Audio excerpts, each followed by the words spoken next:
that? Mr. President, 100,000 Kashmiris have died in the past 30 years because they were denied the right given by the United Nations, the right for self-determination.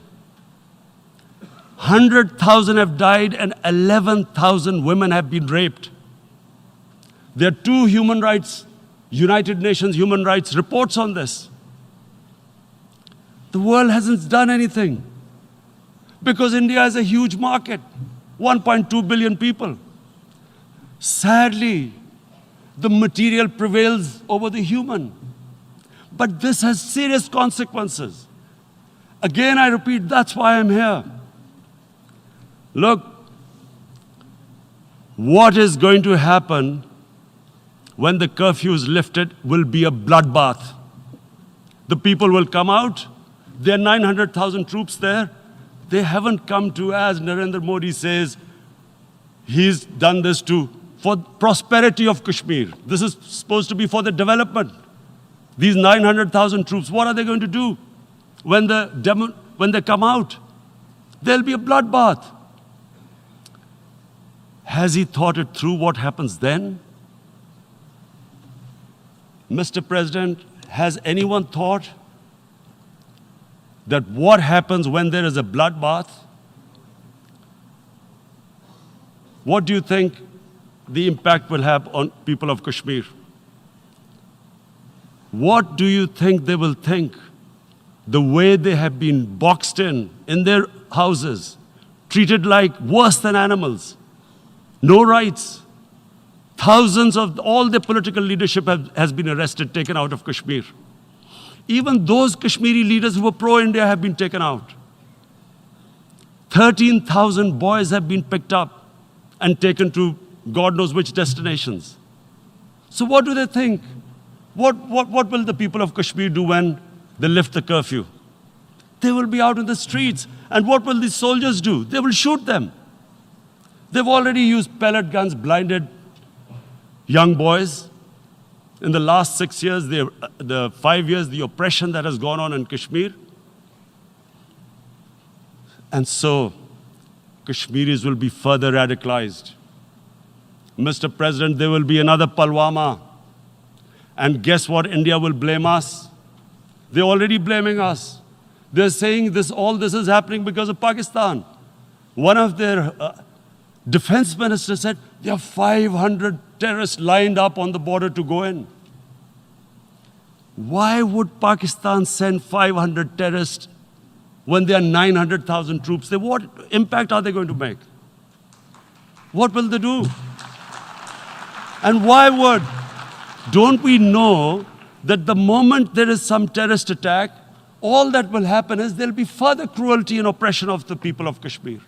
We will just give the 900,000 troops to further crush the people of Kashmir.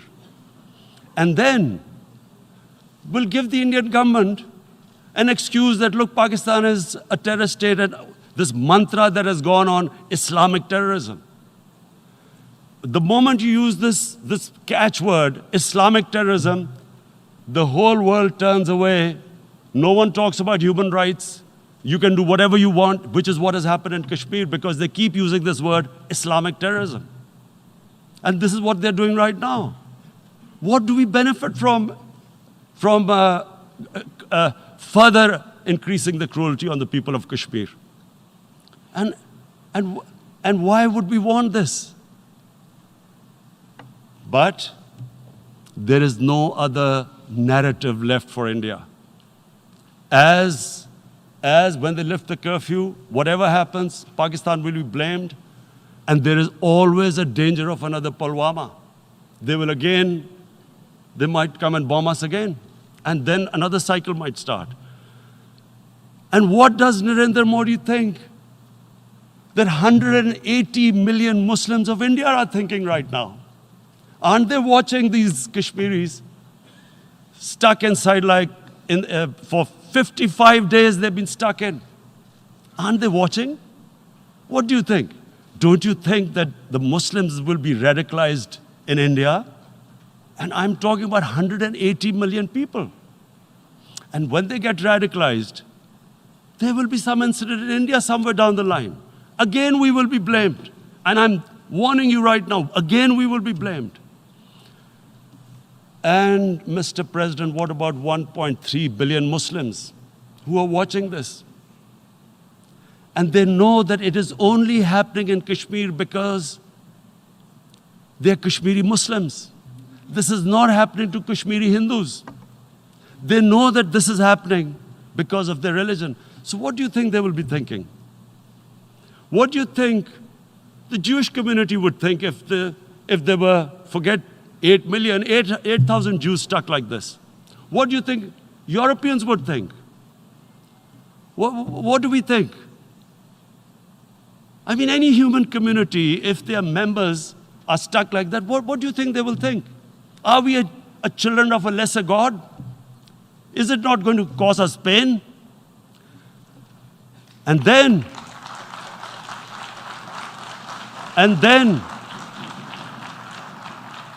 I'll tell you what will happen. People will, in the 1.3 billion Muslims, someone will pick up arms. I know we've been brought up with films, Western films.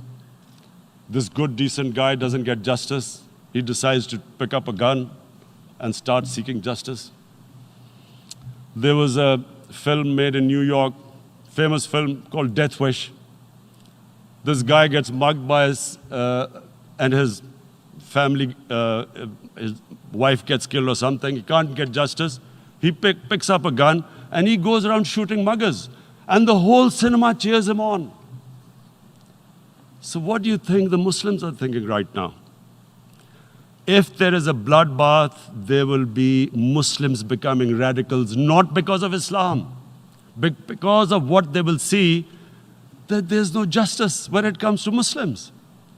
There were Rohingya Muslims, Myanmar, who are, God knows, almost 1 million people out, ethnic cleansing. What was the response of the world community? So what do you think will be the response of 1.3 billion Muslims? I picture myself. I'm in Kashmir. I've been locked up for 55 days.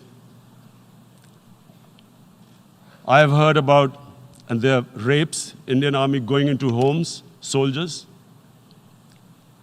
Would I want to live this humiliation? Would I want to live like that? I would pick up a gun.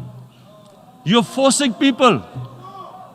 You are forcing people into radicalization. When people lose the will to live, what is there to live for? And this is what, if you can do this to human beings, you are actually radicalizing people. And so, Mr. President, I want to repeat here, this is one of the most critical times. There will be a reaction to this. Pakistan will be blamed.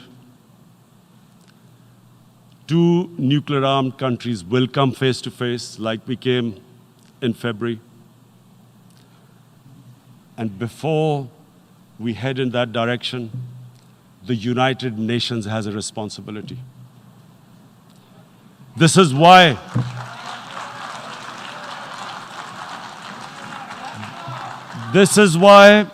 the United Nations came into being in 1945.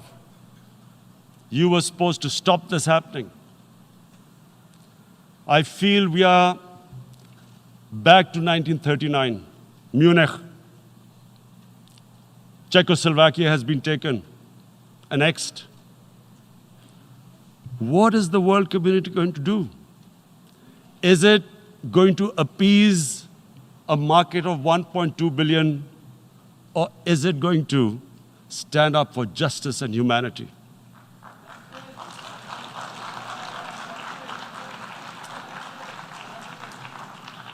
If this goes wrong, you hope for the best, but be prepared for the worst.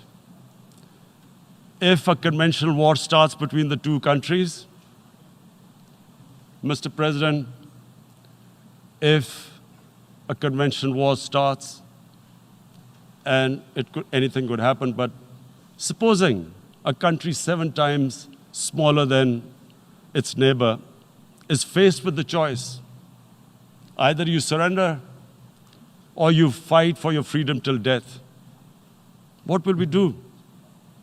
I ask myself this question. And my belief is, La ilaha illallah, there is no God but one. And we will fight. And when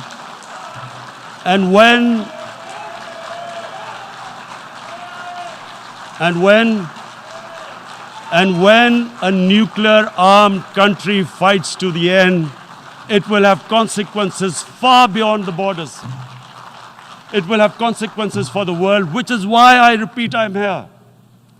Because I'm warning you, it's not a threat. It's a fair worry that where are we headed? And I've come here to tell the UN, you've got to, this is a test for the United Nations. You are the one who guaranteed the people of Kashmir the right of self-determination. They are suffering because of that. And this is the time.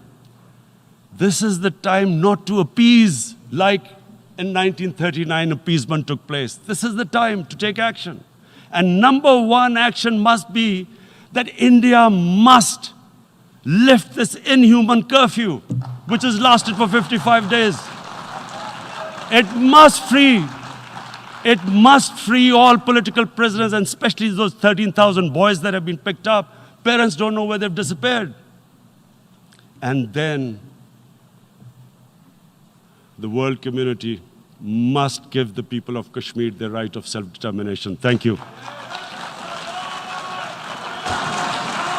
En nombre de la